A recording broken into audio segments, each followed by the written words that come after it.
ಅವರಿಬ್ಬರೂ ರಾಮನನ್ನು ತುಂಬಾ ಪ್ರೀತಿಸುತ್ತಿದ್ದರು, ಮಹಾತ್ಮ ಗಾಂಧೀಜಿ ಮತ್ತು ನಾಥೂರಾಮ್ ಗೋಡ್ಸೆ.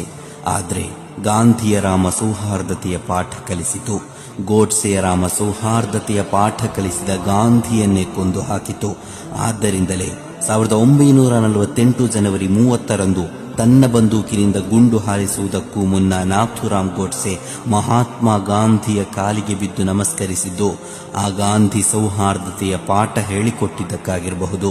ಅದೇ ಕ್ಷಣದಲ್ಲಿ ಗುಂಡು ಹಾರಿಸಿದ್ದು ಆ ಸೌಹಾರ್ದತೆಯ ಪಾಠ ನಮಗೆ ಬೇಕಾಗಿಲ್ಲ ಎಂಬುದನ್ನು ಸೂಚಿಸುತ್ತದೆ. ಪ್ರಿಯರೇ, ಸ್ವತಂತ್ರ ಭಾರತದ ಪ್ರಪ್ರಥಮ ಹುತಾತ್ಮ ಮಹಾತ್ಮ ಗಾಂಧಿ ಮತ್ತು ಸ್ವತಂತ್ರ ಭಾರತದ ಪ್ರಪ್ರಥಮ ಭಯೋತ್ಪಾದಕ ನಾಥೂರಾಮ್ ವಿನಾಯಕ್ ಗೋಡ್ಸೆ ಎಂಬುದನ್ನು ಈ ಭಾರತ ಯಾವತ್ತೂ ಮರೆಯಬಾರದು.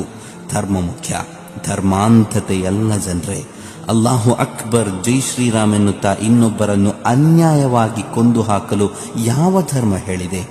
ಭಾರತ ಸರ್ಕಾರ ಕೈಗೊಂಡ ಸ್ವಚ್ಛ ಭಾರತ ಅಭಿಯಾನ ಗೋಡ್ಸೆಯಂಥವರ ಹೃದಯಗಳನ್ನು ಕೂಡ ಸ್ವಚ್ಛಗೊಳಿಸಲಿ.